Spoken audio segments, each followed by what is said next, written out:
morning. I just finished at the dentist. So we're gonna do a coffee chat, but instead of me making coffee today, I am going to be buying coffee. So I'm gonna buy some coffee, and then we're actually going to talk about, with the holidays approaching, we're gonna talk about holiday stress and also how we can cope with said holiday stress. So first, we are going to find coffee. So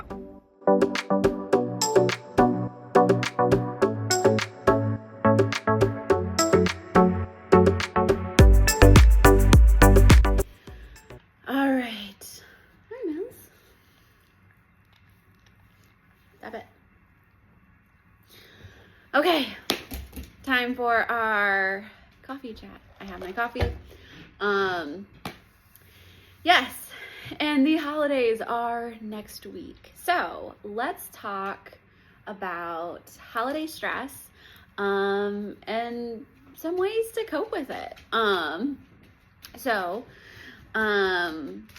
Whether it's stress about travel, whether it's stress about overwhelming schedule, too many activities, obligations, things along those lines. Or if it's stress about seeing a particular family member or family, we're gonna have some stress during the holiday season, and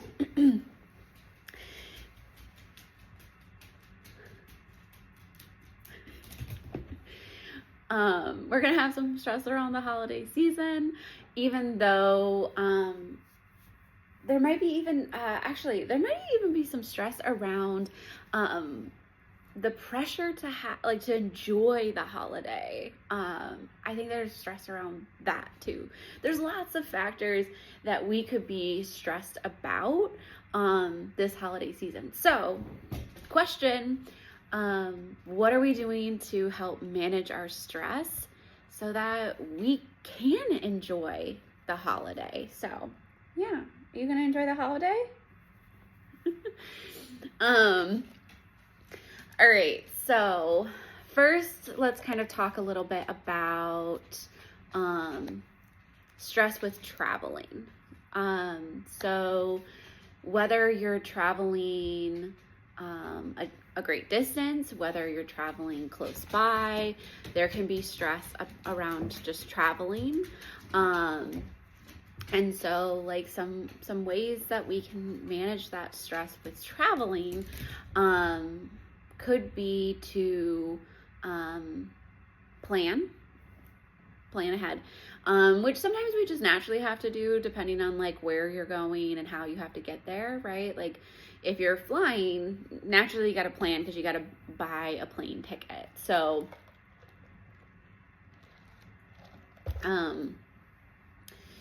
but I would say that like if you're driving, like for myself, I'm driving this holiday season, and so the planning that I might do, I'm kind of traveling a long distance, a few hours road trip for the holidays, and the planning that I'm talking about, like that I will more than likely do is planning out like which way am I gonna go, what time am I going to leave, things along those lines.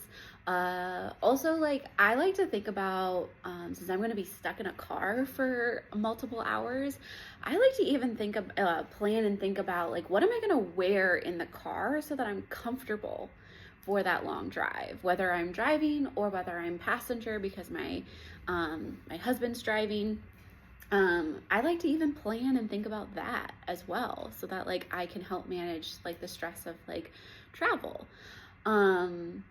Now the other thing that I think is helpful to talk about is welcoming thought. And like welcoming thought is an acceptance and commitment therapy practice and technique, and I would use welcoming thought in connection with accepting and welcoming the potential that I might get stressed, that there's going to be traffic, that there's going to be rush hour, that there's going to be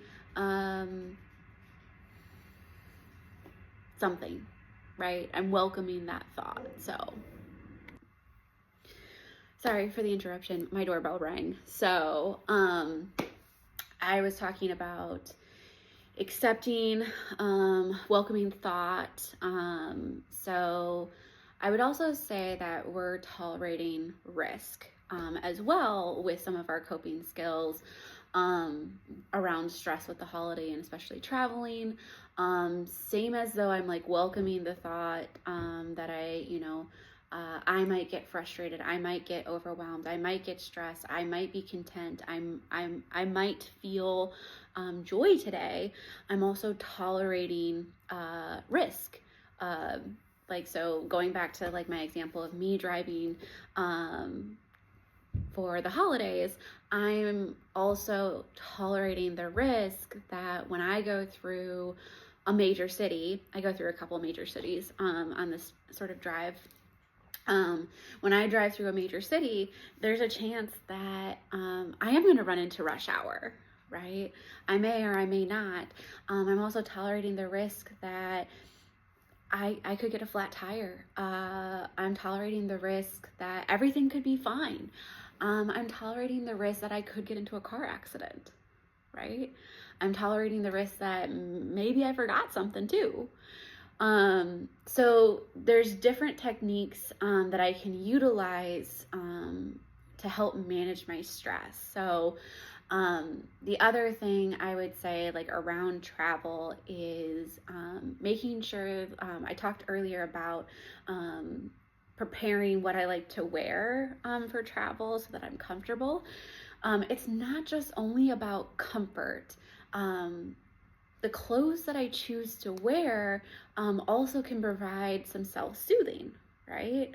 I'm probably going to be way more comfortable and able to soothe myself in, for example, this crew neck sweater or sweatshirt versus wearing like a sparkly ball gown in the car or in the airport, right? Like sparkly ball gown is tight and scratchy and difficult to move in versus like this sweater obviously is soft on the inside, and so like feeling that on my skin can be also an element of me being able to soothe myself. Speaking more about self-soothing, I know I'm drinking an iced coffee right now during our chat, but I could also purchase like a warm coffee, a hot coffee, and allow it to cool just a little bit because we don't want it to be boiling or super hot. But a warm drink can also be soothing and a way for us to soothe ourselves when we're feeling stressed. And then I would say that we also have like the idea of fidget toys, deep breathing techniques, also kind of tagging to our support system. So if you're traveling with a loved one, I'm traveling with my husband, and he is an excellent support system for me when I'm feeling stressed during travel. And so engaging in conversation with him or holding his hand, those are ways that I can also cope with the stress of traveling that I'm feeling. So those are some ideas. I want to kind of also jump now to like obligations. So during the holiday season, and especially as we get closer to the holiday next week, it feels like our obligation, our calendar fills up so much and so quickly with more and more holiday things, gatherings, activities, and the calendar is jam-packed. And so I know I talked about this actually last month during our 30-day no stress November challenge. There was a day that we wrote down our obligations and then we actually crossed one out. And so like kind of checking with yourself of like, can I do all of these obligations? Do I want to do all these obligations? And even if it's difficult to say no, or that you can't make it, that could be helpful for our stress level. So something to kind of think about is, even though declining can be difficult in itself, acting on some self-compassion during this sort of discussion with loved ones or friends or family that, yeah, I would like to be there, but I am going to have to decline the invite, or no, I'm not coming. I'm gonna take care of myself. I want to do this, that, whatever, or just the simple, no, I'm not coming.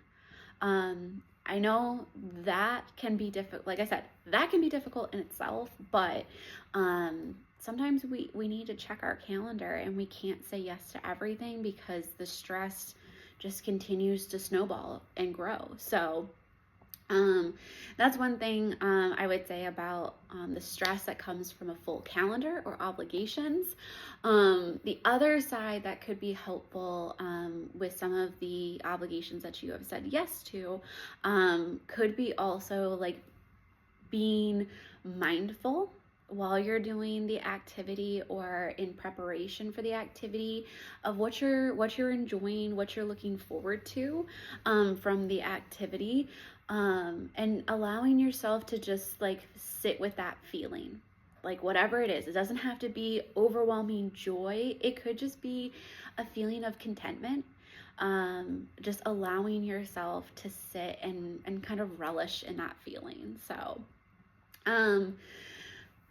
okay, the next thing I want to talk about is usually one of the bigger ones, and it's the stress of family, friends, loved ones, things along those lines. People that we don't always maybe talk to or see very often. This one can be difficult, but I would say that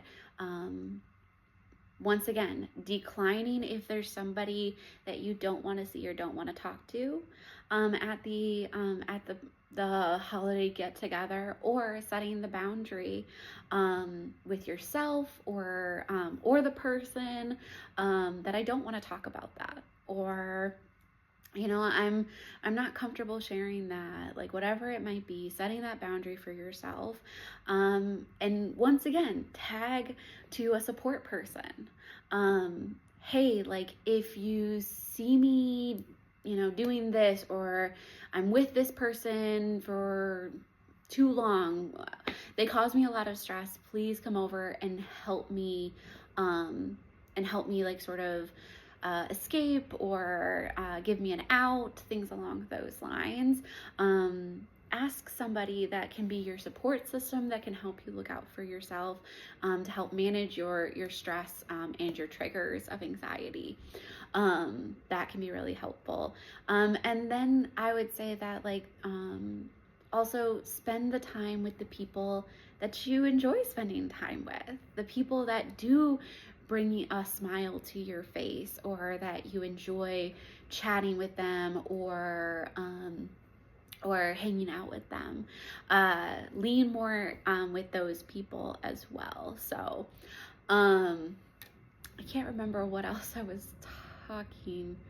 Okay, so we did travel, we did family, friends, stress of family and friends, we did obligations. I wanted to talk about just sort of stress around expectations, like self-expectations of the holiday. So I've actually been talking a lot with my clients since Halloween of like sort of these self-expectations around the holidays, and how it's the holidays, Jenny. I'm supposed to be happy, or I'm supposed to be joyous, and I'm not, and there's something wrong with me. So I wanted to chat actually about that next, as like our last bit for this video. Been talking a lot, not drinking my coffee, needed more coffee. Okay, so we all feel it, in the sense that holidays are supposed to be joyous. And there's this community expectation that the holidays are supposed to be a joyous and happy, loving time of the year. That's not always true. I'm going to say it flat out right now. That's not always true. There are plenty of reasons why the holidays are not joyous and loving and happy. There's plenty of reasons, okay? And if you don't like the holidays or you're not feeling joyous and happy, that's okay. Make space for what you are feeling.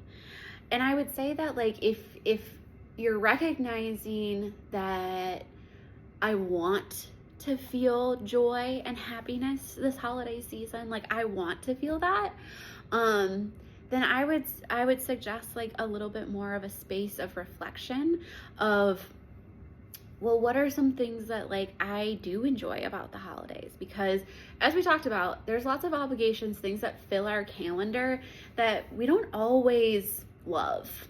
Like we do it because we're invited to it or because somebody else says that they want to do it. I'm talking about reflect on like what you enjoy about the holiday season, and like spend time in that. I would also say that like in this reflection, like make space for the fact that like joy and happiness could also look or feel slightly different, right? When we think of joy and happiness as emotions, a lot of the times we think about like these big emotions, right? Like, oh, you're happy, which means you have like this giant smile on your face. Or for example, when I say the word joy, my mind kind of goes to that Inside Out character. And she's bright and yellow and shiny, and she's always like positive. And that's also a really big emotion. When I can feel joy and also just sit here and just like be present and feel content. And that brings me happiness or joy. It's not jumping up and down or a big old smile on my face. Joy could also be just being content. So I would suggest like a reflection, a deeper reflection on what these emotions could look like or could feel like. Because I know I've talked about this in a previous video, right? Of like me asking clients like, well, what does happiness look like to you, right? Same sort of premise here that what I'm talking about with like joy and happiness is what could it look like? So then that way I'm opening myself up to, the awareness, the identification, the acknowledgement that it's happening for me, like things along those lines. I feel more present. I feel more connected. So I would suggest those pieces and leaning into like activities that you do enjoy, right? Like if going to a festive light display doesn't sound any sort of interesting, that's okay. What does sound interesting? Or what would you prefer to do, right? And I would say like with that question, what would you prefer to do, comes also natural, lots of pressure and also some stress because, oh my gosh, there's lots of choices and how am I supposed to pick? Allow your brain to sort of just like flow and flex with sort of the openness that like, okay, I could do just about any activity. Where's my mind sort of drifting to, right? Is it watching a holiday movie next to the fireplace? Is it making hot cocoa? Is it wrapping gifts or crafting or just hanging out with a friend? Is it just snuggles with your pet, right? Like whatever it is, like allow your brain to kind of flex and flow and see which sort of direction it kind of goes in, because a lot of the time if we allow our subconscious this like space, it can direct us a little bit. So I would say like allow for that as well. So, I hope you have a fabulous holiday season, or if you're not celebrating the holidays, I hope you have a great end of the year. I can't believe that 2024 is almost over. Where did the time go? I felt like it was Halloween just last week, but I hope you have a great holiday season, or a good end of the year, a stress-free or stress-managed end of the year, and I will see everyone in the internet world in 2025. Have a good one, and thanks for listening. Bye.